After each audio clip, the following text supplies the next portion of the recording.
Good evening, everyone. Welcome to the Frontline Club. It's a real treat to have Anastasia and Olivier here to present Anastasia's new book, Maidan Portraits from the Black Square. Before I hand over, can I remind you to turn your mobiles to silent? And we will be passing the mic round for questions, but if you could wait until the mic comes to you, because we're streaming for our online audience tonight so that they can hear. But I'll hand over to Olivier. Excellent. Is it on? Yeah. I'm Olivier Laurent from Time magazine, and Anastasia, who's a photographer from 7 Photo, and who started last year a project called Negative Zero across Eastern Europe about the declining population in Eastern Europe. And as part of the project, she ended up in Ukraine, where she produced a work, Maidan, which is a book now.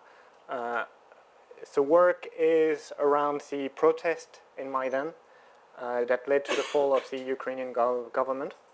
And she's going to be presenting the book tonight, and then we'll just have a conversation about the meaning of the book and what she saw over there.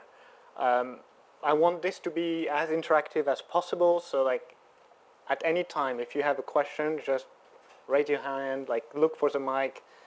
Even if it's interrupting us in the middle of a sentence, that's completely fine. Just go for it. Thank you. So like I think now you're going to show some of the work and talk about some of the images. Thank you. And then we just, after that, we'll have the conversation. Yeah, absolutely. Thanks so much for that introduction, Olivier. So yeah, the format for tonight is that I will show a 20-25 minute presentation about the project and how I came to make it, and then we'll have a discussion afterwards, and hopefully together with you guys.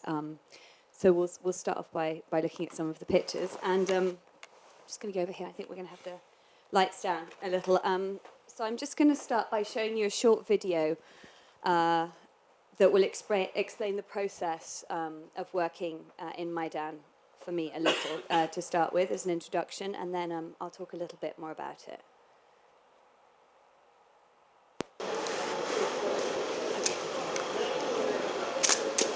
The thing that interests me is people over events. The reason I'm a photographer is not really to photograph people, it's to meet them and speak to them and learn something about life.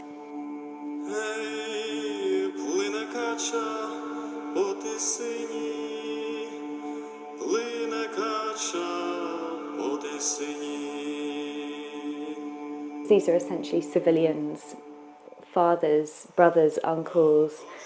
We've met factory workers, university lecturers, chefs, ordinary people. Black is the colour of Maidan. When your skin turns black from the dust, from the burning tyres, it's called the Maidan tan, and it takes more than soap to remove it. It's also the colour of mourning. I cried with every single woman that came to the studio. Many of them were distraught and heartbroken and crying.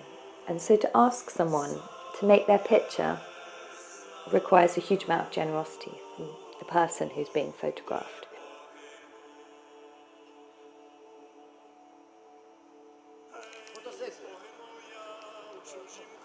This is not just news, it's history. And I do want to add something to the recording of that history.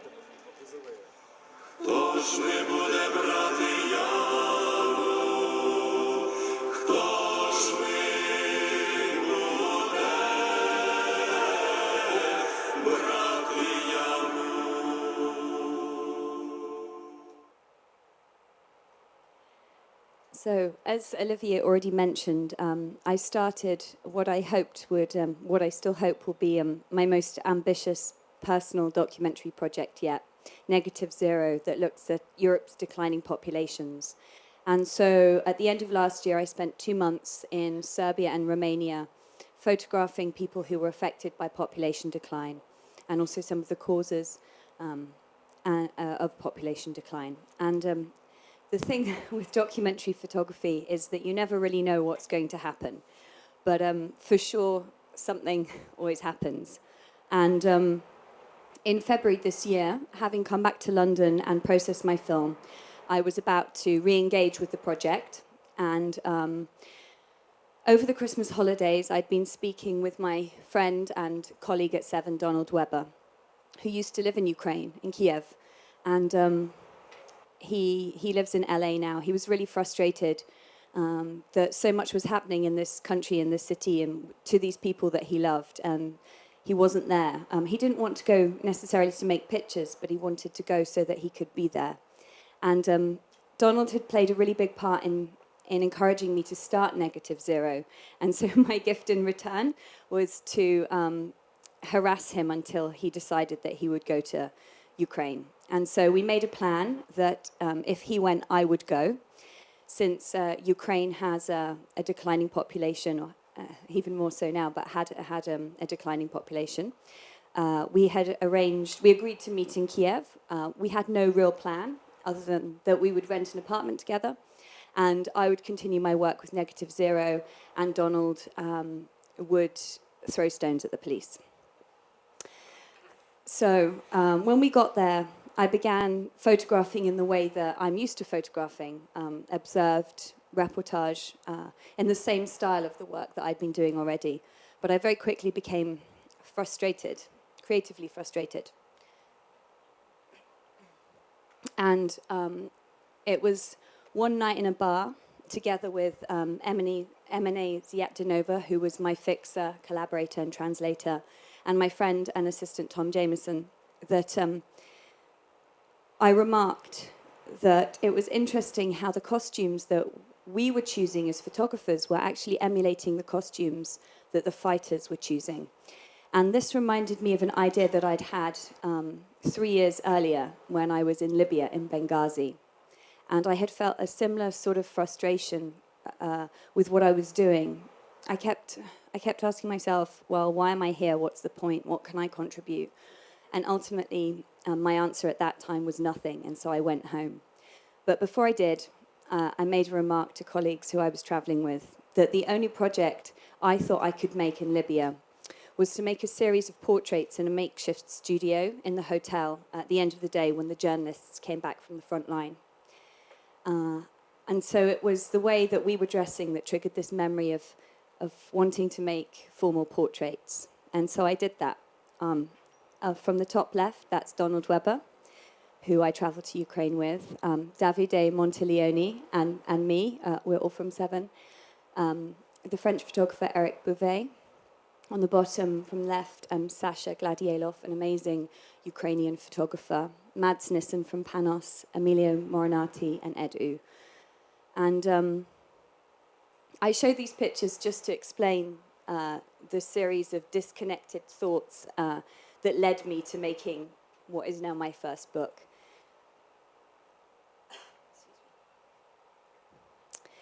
I use the word costume because what I began to notice was the uniformity of the choices in clothing that the protesters and that the fighters were making. And it wasn't a uniform because these choices in clothing weren't coordinated. And they weren't issued by anybody, but there was a distinct style that was becoming prevalent, and I was interested in that.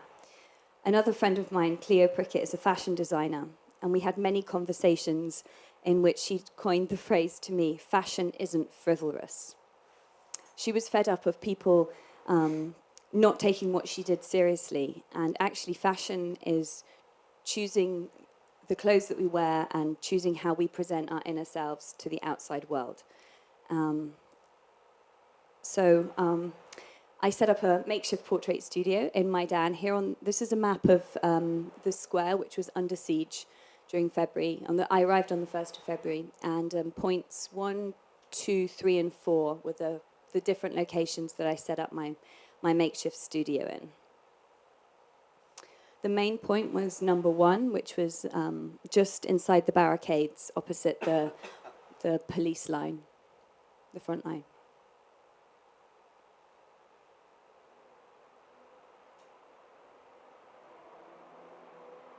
It was hard for me to imagine before I arrived in Maidan how it would be hard to make pictures there. I'm sure you've all seen the news images, the amazing documentary work that came out of Maidan. The backdrop that these events were set against was so visually arresting and enticing. Fire and ice and thick black billowing smoke and flames. But I struggled with it because I felt that this backdrop overpowered the way people looked, the way they were, the way they held themselves. And I was sure that if I removed this backdrop by way of a black curtain, that I might be able to see more intensely when I was shooting, and the pictures might then show more intensely how people were at that time. So as I said, I arrived on the 1st of February, and with the exception of a small break, I left on the 28th of February, so I was here for a month in total.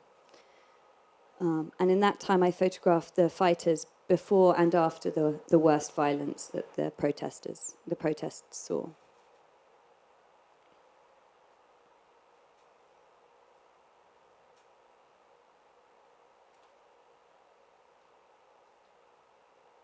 In the beginning, men were stockpiling homemade weapons, and they were also fashioning makeshift body armour.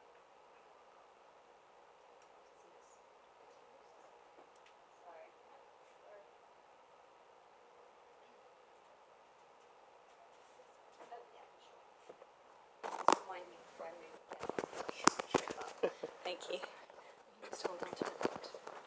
Okay, so you can see this guy has a pair of gardening gloves to protect his hands in the battles, and just a piece of cloth to protect him from the burning smoke, although he's a gas mask under his arm as well. Many of the people I photographed twice, Ivan I photographed at the beginning and also at the end before I left. And the thing that struck me about the people I was photographing was that they were ordinary men from ordinary towns with ordinary lives. I was shooting analog film during this whole time, and it meant that while editorial clients were interested in running the work, I wasn't actually able to share it with anybody while I was there. So the only way for me to really have people see my pictures was to engage pretty wholeheartedly with social media. And I was sure that I didn't want to just put up the pictures that I would, my real pictures that I was making through Instagram and Twitter and Facebook. So I resolved that I was going to only share pictures that talked about the experience of being a photographer, not the pictures that would end up in a magazine or an exhibition or in a book, but pictures that showed how things looked and how they were for me. So you can see the studio set up on the top left. That's M&A with a reflector, waiting to usher sitters into our studio. To the right of that, there are some work prints that I brought from London to hand out to the people that I'd photographed already. And they lined them up across a copy of a magazine that had also featured pictures of them. And on the right is a makeshift kind of iPhone arm that Tom had fashioned for me, which allowed me to place my iPhone over the viewfinder of my analog camera so that I could shoot through it. So I started a series of what I called Through the Viewfinder portraits or pictures, which show how I see the world. I never see reality in the way that you can when you look at one of my pictures. In order to do that, I would have to put down the camera, not take pictures, and just look out on the scene in front of me. And it's very hard to do that when you're a photographer, as most of you will know. I see the world through a small piece of 6 by 6 centimeter ground glass that's held at waist level. And when I'm making pictures, it looks exactly like this. And what the iPhone arm that Tom designed allowed me to do was to also shoot videos through my Bronica.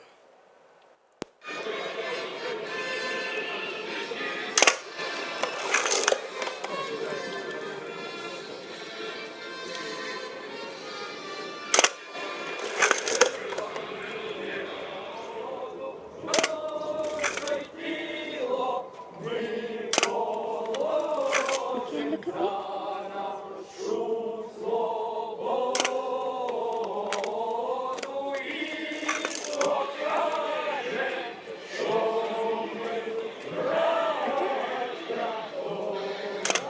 One more.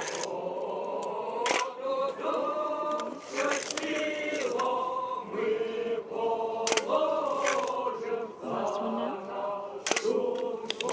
Excellent. Thank you. Come and look at me.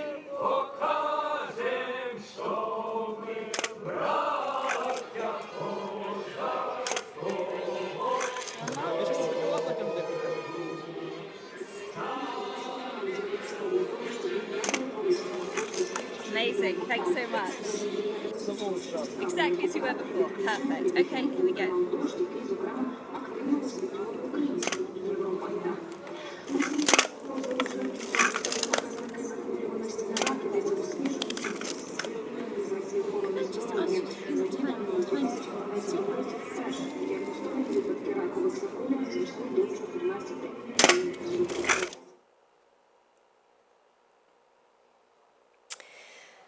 So the Euromaidan protests had started in November last year, when President Yanokovych rejected an accord with the European Union in favour of making closer ties with Russia.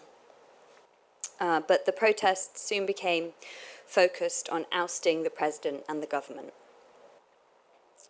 And as I mentioned already, the men that I met and photographed were pretty ordinary guys. They represented a real cross-section of society also. There were university professors, doctors, artists, mechanics, farmers, students, shopkeepers, people from every walk of life. And the other thing that was interesting, was that they also represented a real cross-section of different ages. So the youngest protester I photographed was 16, while the oldest was in his late 70s. So unlike for example, the protests in the Arab Spring, I'm not a statistician, but I would guess the average age of these men was their late 30s to early 40s. Sasha's actually wearing a police uniform. As time went on, and I made portraits in the square, the way people were dressed changed. And towards the end of February, I began to see people who were wearing trophy clothing that had been taken after successful battles with the police or after having taken government buildings. So this is a complete police uniform, and also the hat is a barricade hat. This is Valentin. He'd been injured by a hand grenade. And the day I took this picture was his birthday.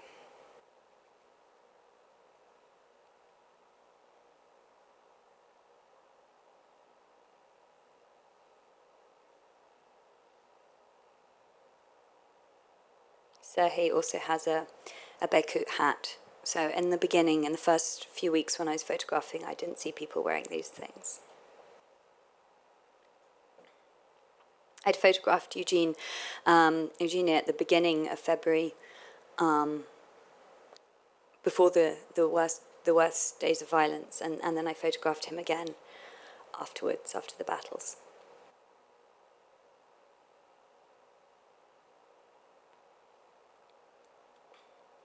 So the worst day of violence really culminated on what became known as Bloody Thursday. It was the 20th of February, and during that time, forces loyal to the government began using snipers against the protesters and also civilians in the square.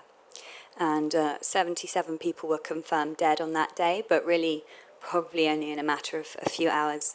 And of course, it wasn't possible for me to set up my studio during that time.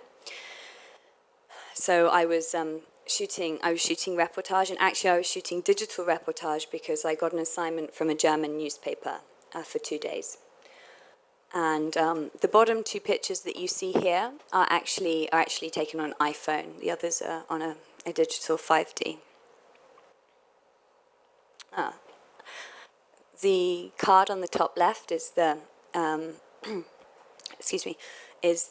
press pass that the Euromaidan protesters were issuing before their headquarters were burnt down. You can see the burnt out building here on the right.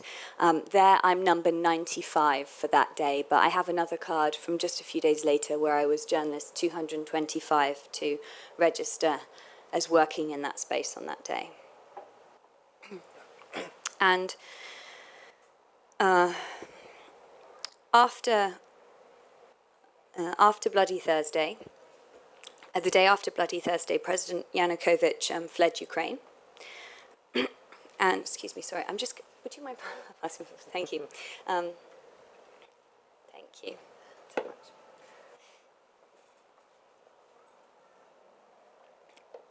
much.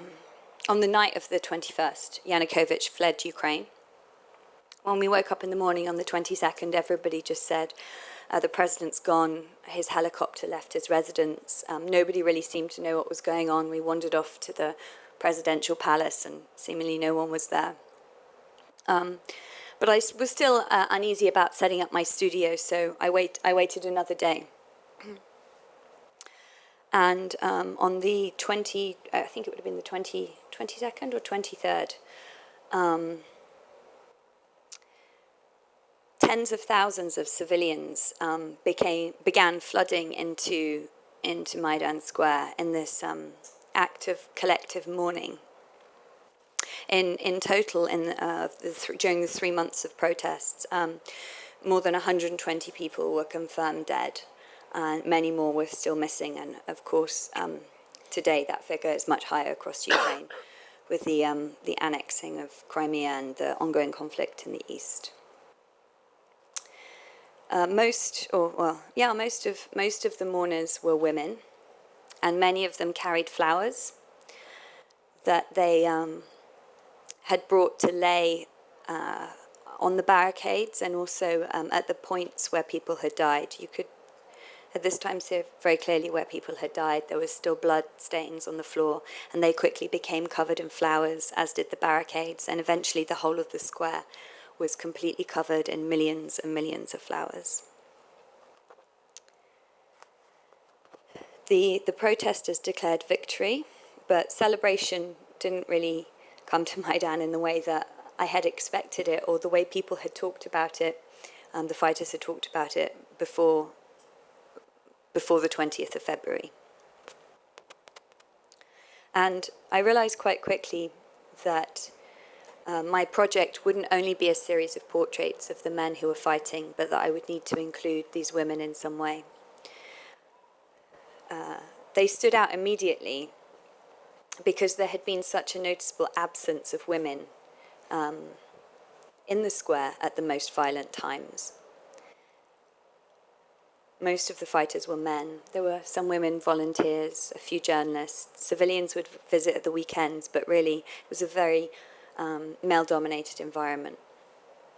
And when I asked these women why they came, they would almost always break down. On the first day, Emine and I cried with every single woman who came to the square. And we realized quite quickly that we would have to ask a different question. Why are you here was too much to be able to photograph people as well. But they told us, we watched these men dying on TV. There was almost always live streaming from the square. And none of the women I photographed were mourning a relative or somebody they knew. They were coming to mourn all of the boys who'd been killed there. And when Emine, my fixer, and I talked about this, we realized that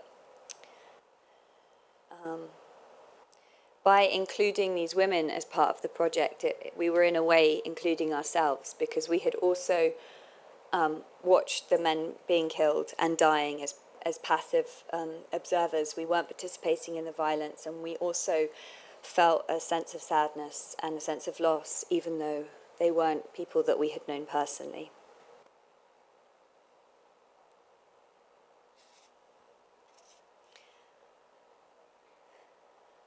And when I got back to London and I started editing the work, I also began to think that neither series of portraits makes sense without the other. In a way, my hope is that it talks about Maidan, but it also talks about a more general, the more general roles that men and women have in conflict. Men fight most wars, and it's usually women who are left to grieve them. It's just the way it is. And it also made me feel that the project was more honest, because it wasn't just the ideal of a warrior with all this bravado and hope.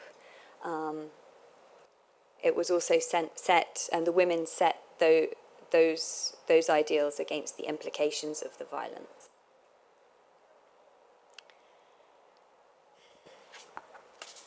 I was in touch with Maxim a few weeks ago on Facebook. He sent me a message and asked if I could send him the picture. And I'm just going to finish off by telling you what he wrote. Of course, the first thing I said was, "Do you like it?" Because for photographers, it's almost always most important that the people in their pictures like them. And he said this: "It's a great picture. So are the others. You did the right thing. I'm okay and my arm is better. They almost killed me, so now I'm one of the happiest people in the world. It changed my life, so your picture is important to me. It was made on one of the first days of my new life." Should we get the light?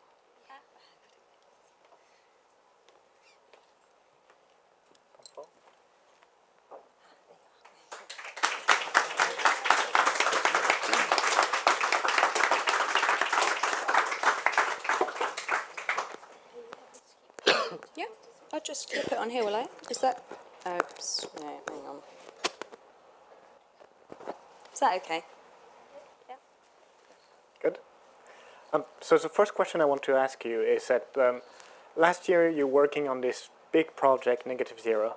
You're spending 3 months on the road in a van that you bought, and suddenly you want to go to Ukraine, and you're doing something that's like not so much about Europe's declining population, but about conflict, a struggle that's happening in Ukraine. Why the shift? Is it a shift? It is, and I didn't intend to, as you know. I went to Kiev to research stories about men dying in the winter. Ukraine has the lowest life expectancy for men in Europe.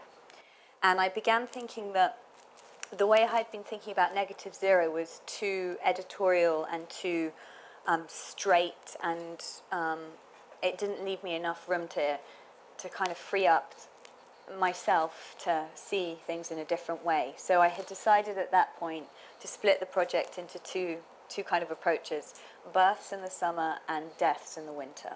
So the reportage pictures that I showed you first of all, and in fact some of the portraits were made while I was having meetings with different organizations that would allow me to get access to cancer hospices in the east of Ukraine. The east of Ukraine was, still is, although the situation's changed, the most depopulated part of Ukraine. So I was going out in the daytime with M&A, who was translating for me, and we decided that we were going to make a story about palliative care in Ukraine, and looking specifically at TB, AIDS, and cancer. But once I was there, I just felt that I couldn't leave. And we kept making plans, and M&A would say, "I'll book the train tickets." I say, "One more day, we'll just stay for one more day." But what were you doing during that time? photographing. But what kind of photos? What? The reportage pictures. And in the end, a few portraits. And then I had to come back to London just for the weekend because my mum was coming to visit me, and she said, "I will kill you if you're not here." So I came back to London to meet her. I flew back on the Friday and intended to fly back out on the Sunday. And while I was here, I processed my film and discovered that all of my films were fucked. Both cameras had broken in two different ways that were totally, I was totally unable to predict. What kind of cameras? So that. Sorry. It's all right. I love the geeky questions. I just usually get told not to do. So I shoot on a Hasselblad and a Bronica, and I have two different cameras, two different makes of cameras that I know quite well, and I shoot with them both at the same time in case one breaks, that only half of my films are destroyed. But both of them broke in ways that I wasn't able to tell. Usually when those old waist level medium format cameras break, I mean, a piece falls out on the ground and everyone's searching around for it. So nothing like that happened. And it was only once I'd got over the shock of that I realised that I really felt intuitively that I had to make this project. Perhaps if that hadn't have happened, I'd have just said, "Oh, that's a nice little 15-picture series. I'll sell it to a magazine and I'll get back on with what I'm doing." But it was a completely gut feeling, and it went against everything I should have been doing. Like you're not really a portrait photographer. How do you make the decision to suddenly start doing portraits? My friends forced me to do it. Which one? Mostly Tom Jameson, who's my assistant and friend, and had been working together with me on Negative Zero. And it was his idea to start photographing with a black backdrop. He made a beautiful series of details of weapons that the protesters were using. And he offered, when he went to buy his black backdrop, to get me something as well. And I said, "That's a lovely idea, but I'm not a portrait photographer, and it's a great project idea, but somebody else should do it." And again, in the way I relied on Donald, I relied on Tom and Emine, my fixer as well, to say, "It's a good idea and you're going to bloody do it." And I can't even say thank God I listened to them, because I didn't. Thank God they forced me to do it. And Tom and his another friend of ours, Marco, came down on the first morning. I mean, okay, I've got a piece of black fabric, but how do I set it up? Marco and Tom helped me set it up. I had a reflector. Emine, my fixer, who's a young Ukrainian journalist, also said this is a really good idea. But when do you realize it's a good idea? Oh, like much later. I realised it was a good idea when I came back to London, and 2 or 3, probably there's 4 pictures in the book. There was something in them, something about the way they looked at me. Technically it wasn't right, so I had to make a lot of adjustments. I had to buy a portable backdrop. I had to shoot in a little bit of a different way. The lab worked with me a lot so that I was using the right focal depth for portraits. It's a geeky thing to say, but anyway, usually I shoot on f2.8 because I'm a reportage photographer and it doesn't matter if it's all blurry. But with portraits, apparently it does. So I had to have a focal depth of at least of someone's face. But even when I came back to London, well, the thing is I can't look at the pictures as well. Yeah. Because they're film. But no, I thought, I knew that I cared. That was all I knew. Don and I were also sharing an apartment with Larry Towell. And when I came back from London the first time, I had 4 or 5 pictures that came out on my iPhone, and I showed him. And he said, "Oh, that'd make a nice book." And I said, "Oh." Thanks, Larry. Larry only makes books, so of course he'd think everything would be a nice book. But it started me thinking a little bit that maybe that would be a way to show the work. And really, it was Stuart and Gordon at Gost who were the ones who said, "This project's good." Going back to making portrait, like how different is it in terms of the interaction you have with the people? Completely different. Wonderfully different, actually. You get to speak to everybody you photograph.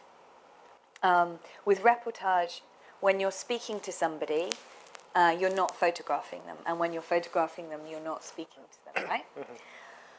And this is true to a degree, but in a much shorter space of time. I got to speak to everybody, and that was something that I was missing. I felt I was missing when I was working in Maidan. I also, because of the way of working with a medium format camera, I physically touch everybody I photograph as well, on their cheek with the handheld light meter, but also, you know, I had to have people standing in front of the backdrop at a certain distance, so I'd move them into position. And so the interaction was much more intense and much more intimate, actually. And at that moment where I'd say, okay, so just stand there for a minute, I'm going to get everything ready, people would change quite dramatically. After the violence, the men would shake their hands. Sometimes they'd break down. The women also. Even the young guys before, when there was more of a buoyant, optimistic atmosphere, you see perhaps a little bit in some of the Instagram videos, but you know, there's lots of posing and winking and flirting and this kind of like show happening. But at the point where I'm setting up everything technically, people, not everybody, but people would sometimes just give themselves. But it's like they give themselves to you. Mm-hmm. Something just happens. It's not, you know, I have this studio, I have this system of bringing people in and out. I photographed hundreds and hundreds of people, and then occasionally someone would just, you see it happening quite quickly. And does that make sense? Yeah. I don't quite know how to articulate it. Yeah. Do you feel like they had some kind of refuge or a pause from the violence when they stepped in that makeshift studio? I think in the days after the 20th of February, mm-hmm. with the men, they took some comfort in being with M&A and I in some way. I felt that our presence as women, after a very violent and traumatic event, and perhaps with some men, we had been slightly consistent because we'd been there before and we'd see people afterwards. Mm-hmm. I felt that they took some comfort in our personal interaction and from being touched and from being held. It's not really usual for men and women to hug each other in Ukraine if you don't know them. But often when we saw that they were struggling, M&A and I would embrace them, and sometimes they'd fall on us. They were big guys, and we noticed, I think that was probably it. Going back to the aesthetics and your decision or Tom's decision to have a backdrop, a lot of the portraits, like there were a lot of photographers in Maidan there, and a lot of the photographers decided to do the portrait with the background, with the actual barricades at the background. Yes. Why do you think, like in your case, you preferred the black background? You mentioned a little bit about that, but I did look, actually. I mean, what I imagined would be,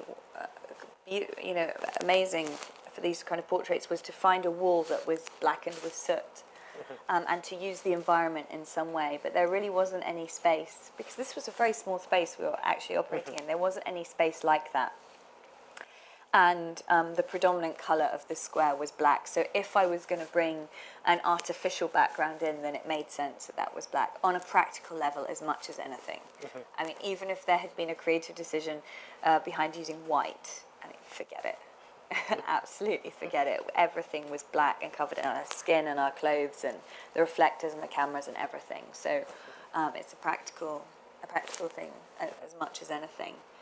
But also, actually, I do remember, in the first few days, so we had the black backdrop, and some of the guys would come and they'd be completely black. All of their clothing was black, and I'd think, bugger, I mustn't photograph those guys because they're black and the background's black and they're not separated from it. And then when I came back to London and I saw the contact sheets, I realised actually those were the pictures that worked best, where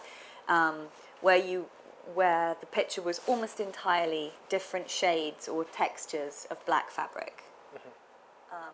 So it kind of, I guess they almost fade into it as photographs. It's not so much like they're cut out and separated. I don't know, what do you think? Yeah. Well, was there another? We have a question at the back, if that's okay. Yeah, go for it. Thanks. You did call out for interruptions. So yeah, here's the first one. Please, thank you. Anastasia, David Niblock here. I'm just very keen to know why you did shoot on film, because most photographers nowadays are so grateful for the quality of high quality digital cameras, and you already had a problem. You know, so you then went back. You didn't know whether you're getting problems again, I guess. Yeah. But also, I mean, obviously, I understand that Yeah. how beautiful film is. I understand the medium, but and thank goodness you did, because you may not have got those tonal qualities you were just referring to with the blacks against black. But why? Of course. Especially in a you're right. news situation. Right. And absolutely. You weren't still, as you said in your presentation, Yeah. you couldn't wire this back. So No. you weren't making money doing it that way at the time. So If you'd have asked me this question around the 15th of February, I'd probably have cried and not been able to give you an answer. Now I can be resolute. And you're right, the quality of digital is so wonderful these days, and this was a new situation, so I was kind of... yes. Oh. Well, the first answer to that is because that's just how I make pictures. But I'm not saying I'm not open to change, since I had already declared that I wasn't a portrait photographer and had my arm twisted behind my back on that front. It's not just about the photographs that you make, but it's about the process of making them for me. Do you shoot medium format at all? I make films actually, but I used to shoot photography, Okay. stills, and in my day it was film. Digital cameras didn't exist. Have you ever used a digital camera? Yeah, I actually own one now, and I Oh, enjoy do it a you? lot. But I don't enjoy it as much as film cameras. Right, I hate digital cameras. I only have one because Canon gave me one for free. I wouldn't have bought the bloody thing. I like I'm the sure they'll reflection like in my that. bank balance. Sorry? I said I like the reflection in my bank balance. You know that it's so much more Right. expensive to shoot film. It is. It But is. also logistically, you had to take all that material with you. Absolutely, absolutely. You know. So it may be that one day I switch to digital. For now, I don't think there is a camera that can operate in the same way that the Hasselblad, the analog Hasselblad or Bronicas do in a more reportage environment. Also, of course, making the pictures is only a small part of the process. Spreading my contact sheets out over my entire apartment, chain smoking, drinking coffee, sitting there with a Chinograph for 3 or 4 days, and selecting the pictures is the most wonderful, enjoyable process. And when I edit digitally on a computer, it just drives me nuts. And I don't enjoy it. The other thing is that I just don't take very good digital pictures. I take thousands and thousands and thousands, and they're all crap. That's not the cameras, that's me, I do accept that. But that's about the process again. But in this situation, I mean, it has been frustrating, and there have been huge financial implications for me, not just on the cost of buying, processing, and scanning the film, but also the implication that I have published this story editorially once, and that was 3 weeks ago in the New York Times for $2,000. So if I had been able to get those pictures out at that time when everybody wanted them, and everybody did want them, I may have made $10,000. And now the events in Ukraine have moved on. I mean, this is a technical kind of editorial thing, but the events in Ukraine have moved on, and it's unlikely that those pictures will be published and that I will make any money from editorial sales. But at the same time, it was one of the biggest motivations for making the book. The book is the first time people will see the pictures in their entirety. So, and of course, books are also costly. So, yeah, financially, huge repercussions in shooting film. But also, I think that, I have to make pictures the way I make them, and that camera and that process is part of it. And the way people react to you as well. Oh, I have so many reasons, I'm No, sorry. I couldn't agree more. And in fact, my advice to any young people, any youngsters wanting to come into the business, would be go out and shoot some film, because it focuses your mind. Yeah. And I would say that the fact that in my early part of my career as a cameraman, I shot with film cameras, and people are always surprised nowadays how little digital material I return home with. And it's because I shoot when I need to, And it's I think that discipline is fantastic. I need to find a way to do it digitally. So Just put tape on the LCD screen. very, very small memory media. cards. I need to do something. 8 megabyte, you only allow 3 photos. That's why I love the iPhone, because it gets filled up really quickly, and then you have to stop, or you have to delete the ones Wow, you've you're taking taken. a lot of photos. I do take a lot of pictures. Hi. Thank you. Hello, I'm Anastasia's friend and not a photographer. But I just wanted to comment on that actually, because I think some of the things you said, it's not really a question, I'm just adding to that go thought, for it. really. But some of the things you said about yourself and your photography is that you're not a news photographer, you're not a kind of war photographer, essentially, and, you think you're not a portrait photographer, but obviously you are. I mean, my thought about shooting film is, it's kind of the point of what you said, which is that you couldn't sell the pictures at the time. You couldn't, but actually, would they even have been What they are news now. photography at the time? And actually, do you think they're perhaps worth more, artistically or whatever, because actually they're a thoughtful moment that isn't instant, that isn't from that time, but actually is, in a way, like you were saying in your thing, a bit more historical almost. It's more of a historical record somehow, because it was shot on film. Yeah. And before you answer that question, like, when did you make the decision this was going to be a book? Because I think that has a big impact on the fact, because you're a photographer making this portrait over there, and you paid for your plane, you paid for an apartment where to stay, you're paying for your fixer, you're thinking about money as well. So like you're thinking like, I want these photos to be published so I can actually survive. I'm not just thinking, I'm complaining about money all the time. But yeah, Holly's right, actually, and I became aware of that towards the end of my time in Maidan, because different pictures have different values at different times. And I knew that I didn't want to, and also that I couldn't compete with the wire photographers who are making pictures and uploading them within seconds, probably, they can, or even with the New York Times photographers who'd been sent there. So if I was going to contribute to the recording and the kind of the understanding of what was happening in Maidan, I had to do something different. And maybe these pictures have some value now, even though the news event moved on, and they have their time now. So I guess, timing is part of that. And certainly it was my motivation for wanting to make a book. Although I must say I didn't approach Gost and ask them to make a book. I had a meeting already with Stuart Smith. I kept delaying my meeting because I was in Maidan. I'd say, I'll be back in a week and we'll meet then. And I think maybe 2 or 3 times we delayed the meeting. Eventually I went in to see him and I told him about -0 and I showed him the pictures.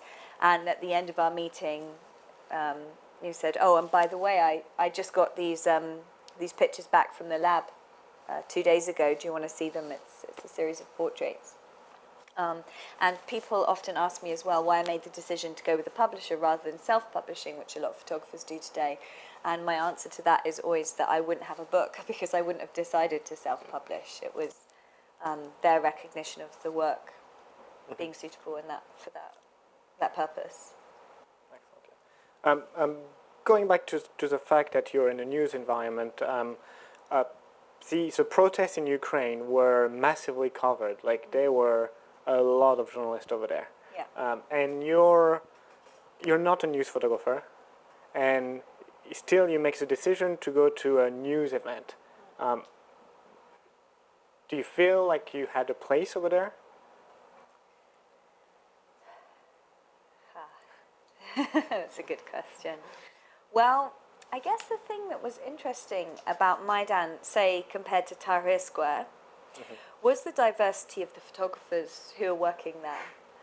I wasn't the only one shooting film, or there was people shooting large formats, panoramics, making composite pictures, details in studios. I mean, maybe it was the fact that it was so easy and so cheap to get there and relatively easy to work there as well. It's one of the only conflict to happen in Europe where you can grab a plane ticket for 100 euros. 60 quid it cost the first time, so maybe that is part of the reason that there's such a diversity of photography coming out of that at that particular time. And you're like suddenly you feel like you should as well go like with these hundreds of other photographers. Why? I lived in the Middle East for a few years, and I managed to miss almost the entire Arab Spring because I was on assignment. I don't work for newspapers, I work for magazines, and often my assignments are booked up a while in advance, which makes it almost impossible to cover news events. So I was in Russia when Egypt started, living in Lebanon, and I missed the beginning of Libya.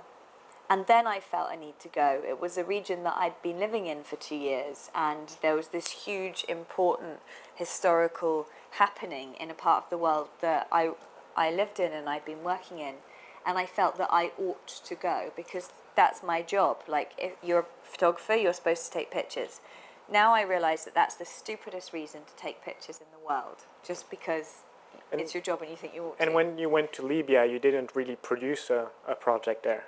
I had the thought about the studio, and I gave up and I came home because I didn't see that I had a place. I couldn't contribute anything. And what made you think then? Like, my question is basically, like, you went to a place like that before in Libya, you felt out of place, and suddenly you're in the midst of doing.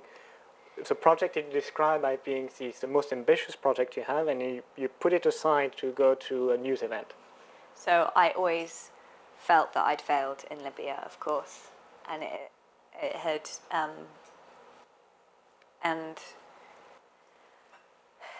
yeah, that always haunted me a little bit, and I thought maybe I didn't know what I was going to do, but I thought maybe I could say something. And the minute I had the smallest glimmer of hope that I could do something that nobody else was doing, you mentioned that other people were making portraits. I told you people, some of the world's best photographers were working in a space that's like 4 times the size of this room. Can you imagine?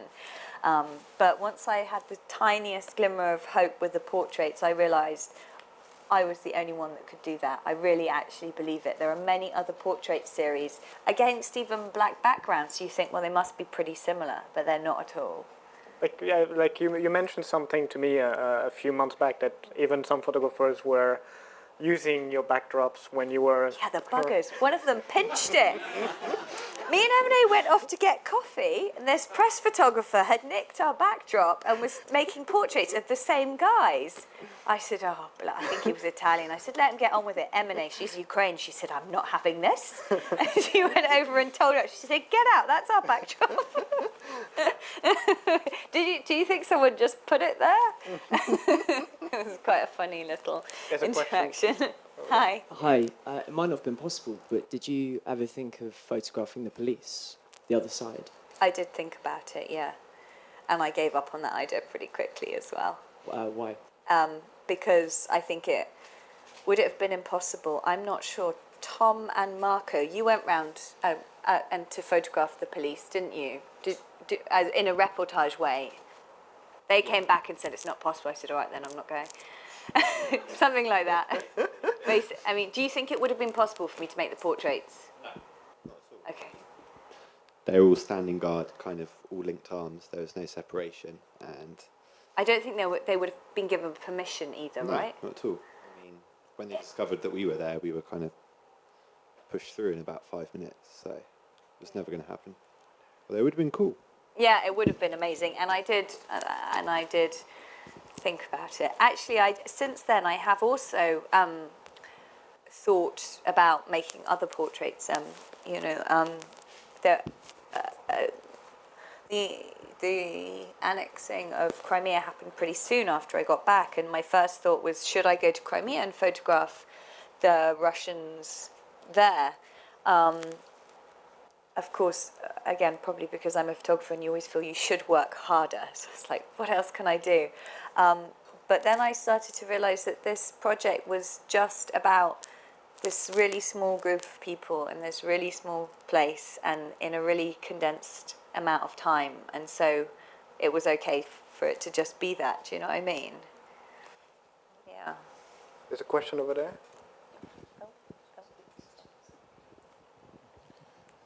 Thank you very much. My background is perhaps a little different, and I was in the Maidan while working in Ukraine in early April. So the point about the black and the tyres is, I know, is extremely relevant. That hits home. I was working for an international organisation whose questions to me were truly staggering in their ignorance, in that they showed no account of what had happened over the last 12 months, and in one case, quite literally, over the last 8 years. My question to you is, have you had any hostility from Russians, wherever they may live, to the work? And have you had any hostility from people who I will bluntly call Yanukovych's quislings? That's a great question.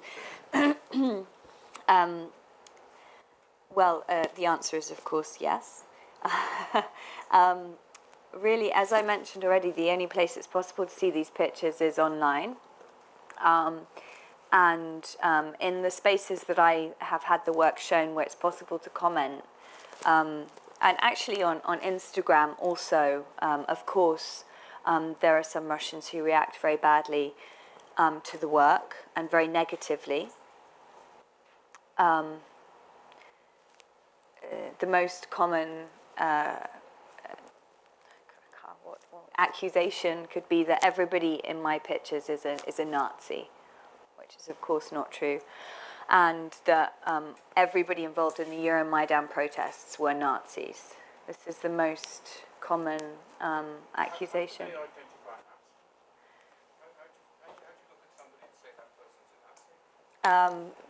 In some cases, you're pro-Europe and you think homosexuality isn't that bad.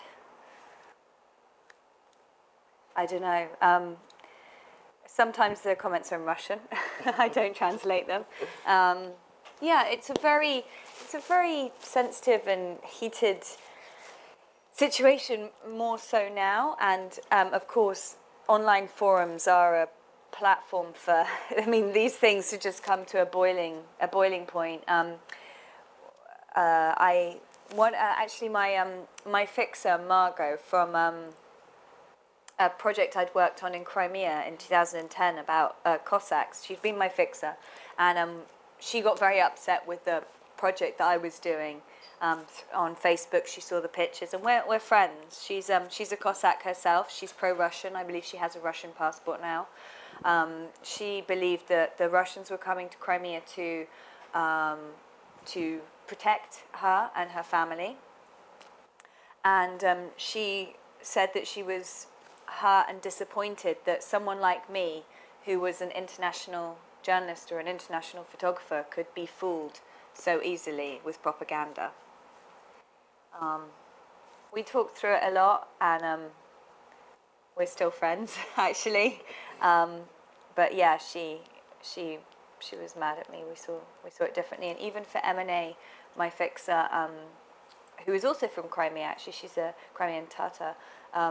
She was having these conversations with childhood friends, with people she went to university with. I mean, really, in all communities, they became so divided and things were so heated, particularly, I mean, online, which has been my only experience of it. I have a question over there. Thank you. I'm interested in a more personal aspect of this, but how you chose the people, how you approached them, what they thought they were taking part in, because we're seeing them in a context which must be completely different from the one in which you took them. And as a rider to that, were there any people who refused, and what was their reaction? Oh, great. Yeah, I love answering this one. Thank you. So to explain the process, we picked the spots where the studio would be, so that there would be consistent light, so that it was in shadow, because I wasn't using lights, semi-consistent light, no wind, so the backdrop wouldn't fall over, and by a busy thoroughfare, so that we would have a steady stream of people walking past the whole time, so that we could walk out maybe the the length of this room, M&A and I, with the reflector, which M&A liked to carry as kind of an advertisement for what we were doing. And as people came along, we would stop them. And how did we pick them? M&A is a photographer as well. Sometimes we picked people because they looked like they might say yes. Sometimes people had very elaborate costumes or particularly fantastic hats. So we'd stop them and say, you've got a fantastic hat, can we photograph that? We kind of realized we had some themes going quite quickly. People with sort of World War II style hats, so we need to look out for them. So we would have a series, and I think the series plays quite a lot on the repetition of the choices in clothing that people are making. We had people who are all in black, people in balaclavas. I couldn't photograph anyone who was too tall initially because I only had a small piece of black fabric, and that meant that I couldn't photograph anyone who was taller than me. I'm 5'6", so we realised that was quite limiting immediately because Slavic men are huge. Sometimes the guys around us would get us sandbags. Sometimes we'd approach groups of people who were camped out manning the barricades and ask one person, once one person agreed, they would say, okay, I'll get my unit to come. They change at 3 o'clock, I'll make sure the other guys come down then. And often the men around us helped us find people, actually. Or they'd say, oh, there's a guy with us and he's 75, or there's someone who's been here for 3 months, you've got to meet him. So that's how we chose people. I would say 98% of people said yes. In the beginning, there was a lot of boredom. These people were sitting out in like -15 all day long, drinking tea, smoking fags, chatting. So the interaction that was involved in coming to the studio and having your picture taken was something to break up that monotony. And in the beginning, I would ask people when we stopped them. So I'd say, "Hi, I'm Nastia." It was just short for Anastasia. I'm a photographer from London. Can I make your picture? And after a while, I started saying, "Would you like to have your picture taken?" Because it was like this service I was offering. And we had a lot of fun before the 20th of February.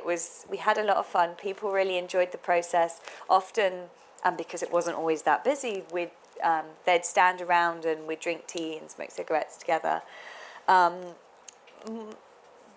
With the women, it was a little bit different because the atmosphere was different and we all felt differently.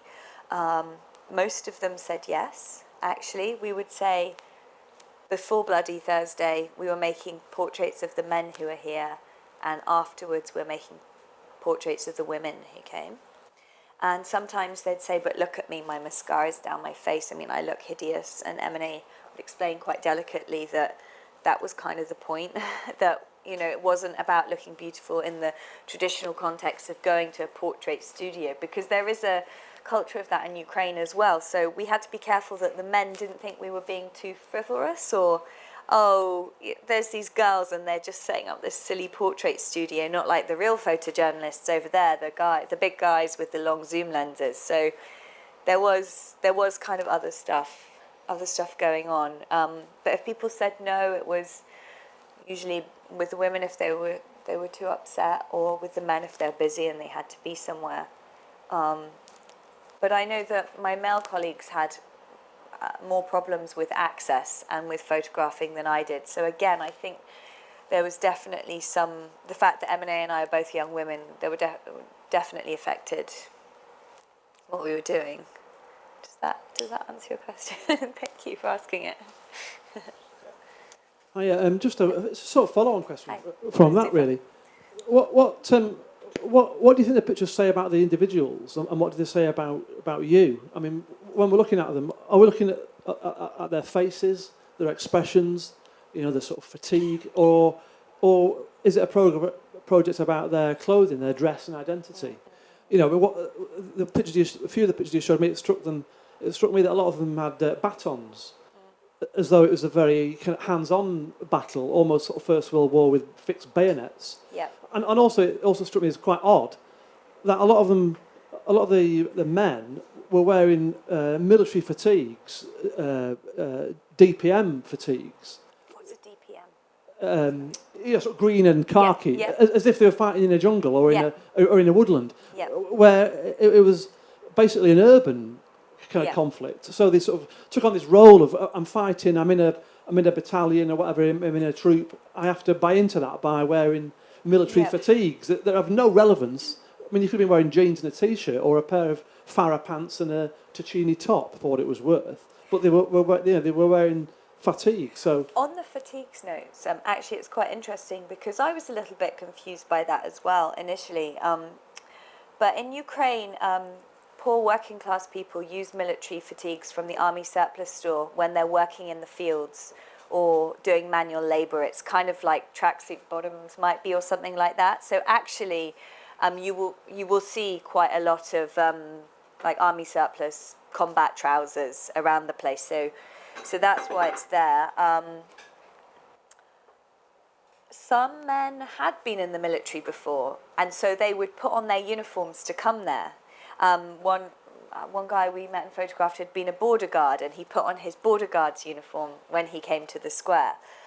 Certainly my interest initially was in the choices of clothing because it was so fascinating, and it seems to me, and I don't know this, but it seems to me that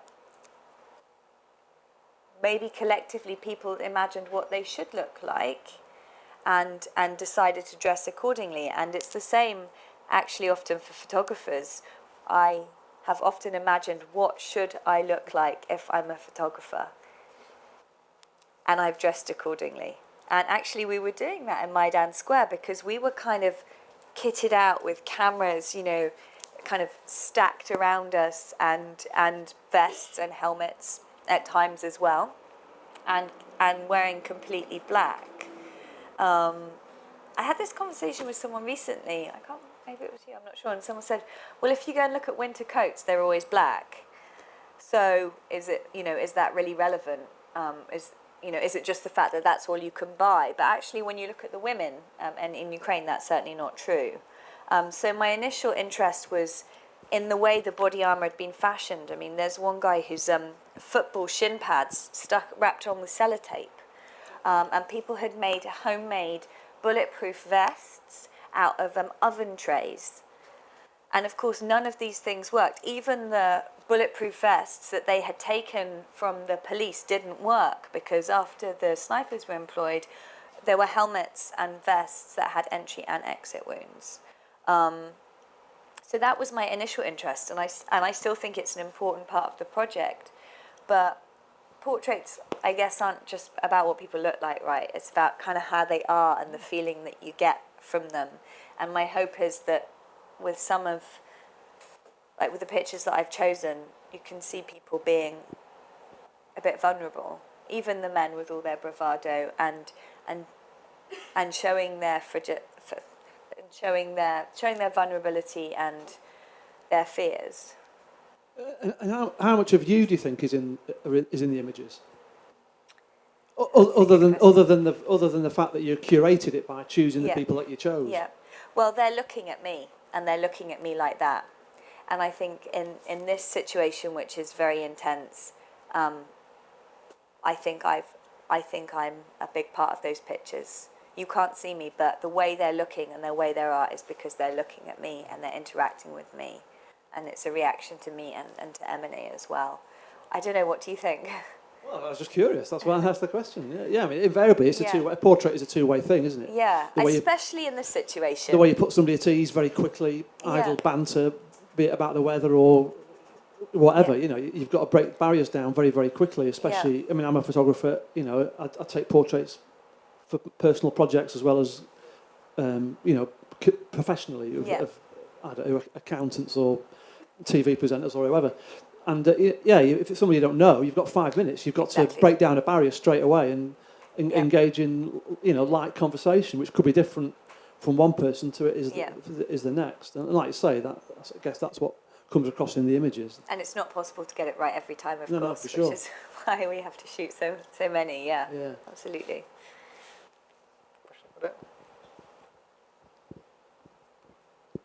Hi.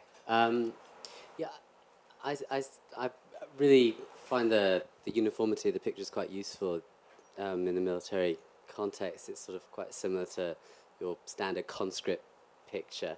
But, you know, obviously, because there's a uniform background and it's not the actual war zone itself, you don't see the war zone itself, there's a certain artificiality to having that. And I was wondering whether you were concerned about that, especially when people were coming up and sort of saying, well, the people over here with the portable studio is different from the big boys with the long lenses or whatnot, and whether you were afraid, especially with the propaganda war going on, of creating that artificiality next to where very serious things were happening. That's interesting that you use the word artificiality, because one of the reasons, you know, as I was mulling through making this decision when I was in Kiev, was that I realized how artificial the news coverage of Kiev was.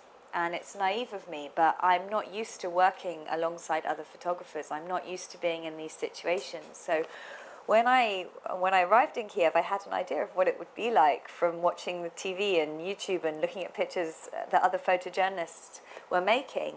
And I realized that those pictures weren't really real either, especially in Maidan, which really was like a stage. So many people had something to say, and for every person who had something to say, there was someone there to record it.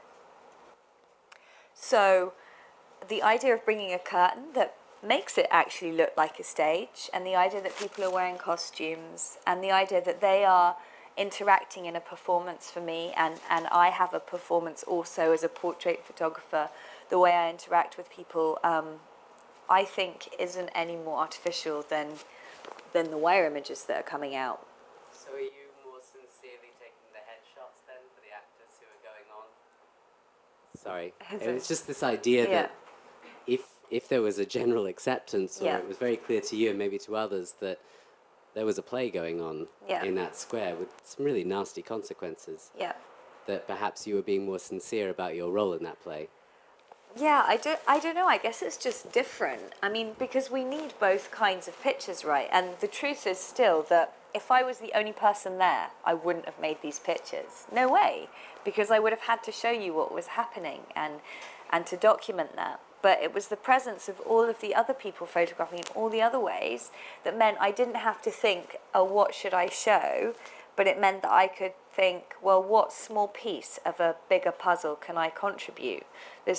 Which goes against this idea as photojournalists, which is my background, that we're the only person there, and photojournalism often pretends that one is the only person there when it isn't really true. I counted the number of photographers and the number of protesters on the front line every morning, of course in the hope that I would get the result I wanted, and one morning there were more photographers than there were protesters. So it's not a criticism of that, but I just think there's always some subjectivity, and seeing these pictures, having seen pictures from Kiev, right? You have seen I think we've all seen those pictures. Knowing those pictures already, then mine makes sense. But without them, they wouldn't. Does that make? I think that's what I think about that.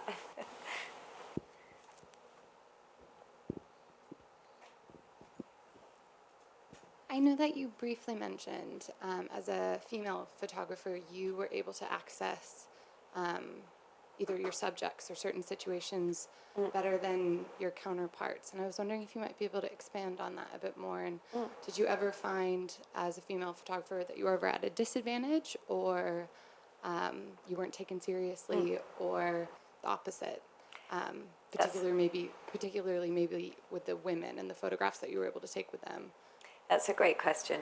I have often felt at a huge advantage because of my gender in many stories I've made, and I've also felt at a huge disadvantage. Probably most men experience that too at different times. My gender is one part of who I am, and therefore one part of who I am as a photographer. My age is another thing. My nationality is another thing. I mean, sometimes in Maidan, people would say, "Oh, you're a Russian spy, you're saying you're English and your name's Anastasia. You know, like all of these things play into the fact that, so my age, my ethnicity, my nationality, the language that I speak, the way I look, the fact, you know, whether I'm really outgoing and really confident or if I'm really shy and quiet, like all of those things affect the pictures that people make. In Maidan specifically, I think that many men were more inclined to help M&A and I, and were more inclined to be chivalrous and helpful, and perhaps were less mistrusting of us as journalists because we were young women. This is my assumption. I didn't ask them if that was what was going on. But, you know, we would go to the barricades, which were frozen, and we couldn't put one foot onto the barricades without somebody offering us their hand. And I thought that was lovely because it wouldn't happen here. And of course, I remarked on it all the time. Never, had my hand held so often. But of course, that willing to protect women and to look after them also had its negative effects, because it meant that at times I wasn't allowed to be on the front line because I was a woman. Commanders would go round and say, okay, we're clearing the front line of women now because we think there might be an attack or something like that. So we were kicked out once, and we're really upset about it. I didn't let anyone hold my hand while I stepped over the barricade on the way back. So there were different times for different things. Of course, on the days of the worst violence, all of that shit went out the window, and women were on the front line fighting, and also as medics. And even afterwards, you know, often men would remark, you know, in the few days afterwards, just, you see our Ukrainian women, how tough they are out there treating the wounded under fire? And we'd say, yeah, we know. So, you know, just in a country, or no, in a region where gender roles are very defined, and, you know, I know how to play along with it as well. Oh, thank you so much. You know, we went to photograph the trade unions building, which had been burnt out on like 5 or 6 floors. And the commander said, we're not supposed to let anyone in.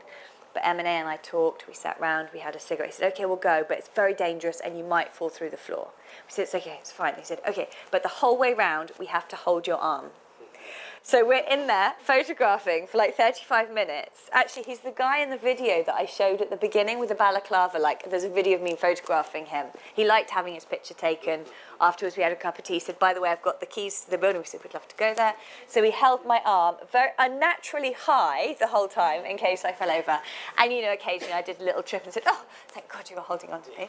I don't know if I should tell people those things, should I? But anyway, yeah, there were different, in that situation in particular, there were... To get my sympathy, hanging out the 15th floor. It takes a lot.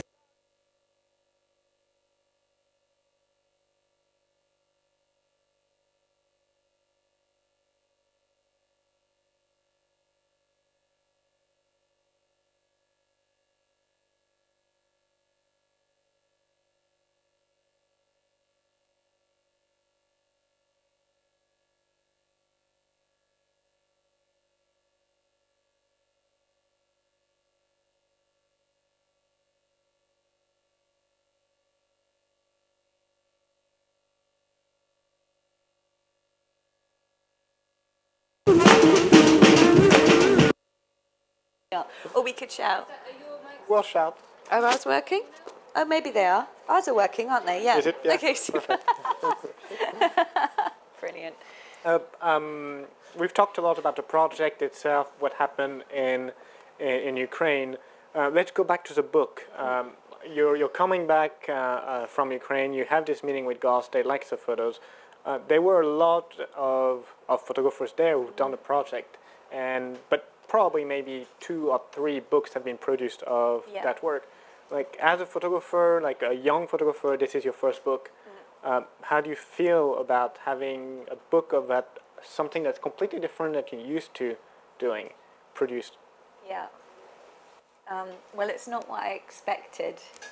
but you never know what to expect with photography, and that's the reason I became a photographer, I guess, to go on crazy travels and meet amazing people. And I mean, I did not expect to make a portrait series as a book, but now that I have, I'm really happy that I did, because it was the photographic approach that best suited that project. I've been a photographer for 10 years, and it took me 10 years just to learn how to make the bloody pictures. Like, photography is so unbelievably hard. Just to be able to compose things, just to be able to learn to use light, just to be able to start and develop your own vision as well. Right. Yeah. So now is really the first, in the last year since I started thinking about what I was going to do next, was the first chance that I'd had to not have to think about the photography, because I know how to do that now, and to start thinking about storytelling. And to be a good storyteller is different than to be a good photographer. Yeah. And I didn't become a photographer so I could be a good photographer, if that makes sense. So I had to let go of my ego a bit, of course. And I had to trust my friends and my colleagues. I learned that's a good thing to do. And to trust Stuart and Gordon at Goss. I don't know if they're here, but no, like I'd like. Did they tell you why they wanted to publish your work? Like there was a lot of work published in Ukraine. Why did they select your work? And like even in your agency, there were 3 photographers doing portraits. So why your portraits as opposed to other people's portraits? Because mine are the best. Stuart and Gordon don't usually publish, photojournalism or photojournalistic subjects. And certainly not, they haven't published a book that sits around news events so immediately. As I said, I mean, I was delighted when they said that it would make a beautiful book and a really good, it had a good book concept. I did not know that myself. I never made a book before. I'm not a publisher. I'm not a designer. So they had the weekend to think about it. And when I went for the second meeting on the Monday, they said, we've looked at all of the other work from Ukraine and we still want to make your book. And making a book is expensive. Yes, hugely. Yes. How do you finance such a book? I've paid for it myself. How do you finance that? I haven't paid for all of it yet. So I make my living from editorial assignments and also from the resales of personal work. This is the first project that I haven't been able to even cover some of my expenses editorially. I also lecture, teach a little bit. What else do I do? How do I make money? I guess that's the one big question. Hi. Oh, you better. Oh, that's switched off now, isn't it? Who do you imagine the audience of the book to be? And I suppose, what do you think about it? Like, you've obviously sort of opted out of trying to get the widest possible audience for the pictures. Are you more concerned with creating something that's going to last, like as a sort of historical document, or what's the sort of thought process behind that? That's a great question. And my hope is that the book will create opportunities to show the work in other places as well. So it's not just that there are 750 copies of this book, but that having that will create opportunities to exhibit the work, to publish it even. The New York Times wouldn't have run the feature on this work if there hadn't been a book coming out. So I hope that the book will generate opportunities to show the work over the next year or so in different contexts. But who is the book for is a really great question. And on Monday, I sat in on a workshop by Rob Hornstra, who made the Sochi project, a workshop about books. And this was the first thing he told his students they had to know, and he asked me this question, who is your book for? My book is essentially for the photography world and the fine art market. There are 750 copies. The people who are interested in seeing the pictures and seeing them in that way are really only going to be people who are photographers or interested in the art world. Also for the people in it as well too. That's a great point. And so, right. So the existence of the book, of course, is for the people in it, as a record of them, but also as my flowers to them, as it were. But it's not likely that each of the people in the pictures will have a copy of the book. I mean, I would want that. And had an exhibition in Kiev. Oh, right. Sure. But it probably is a record for them, should they ever? Yes, you're absolutely correct. So that's who they're for, and also as a historical document is who they are for, but who will buy the book, I guess, is a different thing, right? And so that's a question that a publisher knows and a photographer who makes a book knows, like who have you produced this book for? But I do think that I will reach a wider audience because of it in exhibitions and I guess eventually online as well. I mean, I hope that I will be able to put all of these pictures up on Facebook eventually, and that I will be able to find the people in the pictures, and that I will be able to get all the portraits to them. Of course, I asked people for their email addresses, but most people didn't have them. Time for one more question. In the back. Hi. Is it working? Yeah, hi. I think they're absolutely beautiful and really, really lovely. And I just wondered if you had any distinctive stories or interactions with people that come to mind, or if there's like one or two people in particular that you shared a moment with that was really, really memorable, or just to give us an insight into the process. Thank you. Well, of course, Emma and I got asked out for drinks quite a lot, and that was nice. But there were too many to count.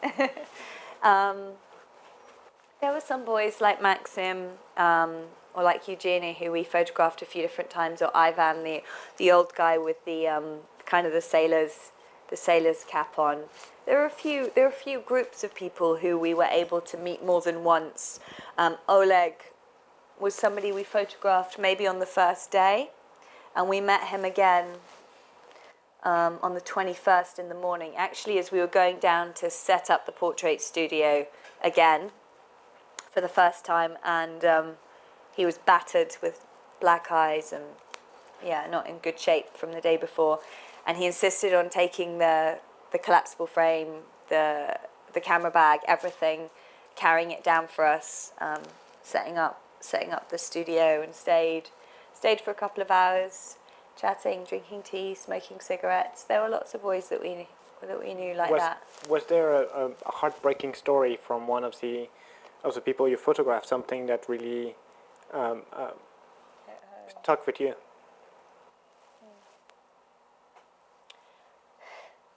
There was one boy, I don't remember his name, I don't think he's in the book, but he was really confused. And obviously I wasn't communicating directly with people, but he was really confused. And it was again like just after the 20th, the next morning. And he seemed fine, and he said, yeah, I'd like his picture taken. He was 17 maybe. And he stood and he just shook and shook and shook uncontrollably. And he had the look in his face like, I don't know if it's here, Don McCullen's Shell-Shocked Soldier. Mm-hmm. Like it was the most identifiable thing. And M&A and I were kind of shocked and didn't quite know how to deal with it. And he left, and then he came back and he said, have you got €1 for the bus? I need to go home, but I realised I have nothing. I have no money, and I'm so ashamed to ask you. But he was so traumatised he couldn't even figure out how to get the bus home. There were lots of boys like that, huh? They weren't. I hadn't seen that level of trauma so intensely before. Most of the men didn't have military experience, so weren't trained or used to that. I'm not sure what it was, but it really stunned me. Very good. Perfect. Thank you very much. I believe you have a few of the books there that Tom brought all the way up up the stairs. I do. The book launch is actually tomorrow night, but Gost have let me bring a few copies along, which I'm of course happy to sign if anybody would like one also.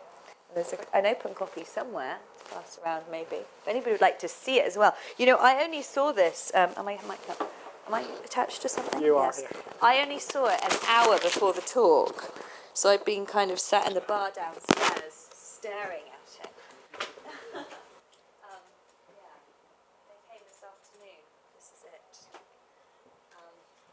So you can just come up and leave see it. There, so come in. Yeah. Thank you very much.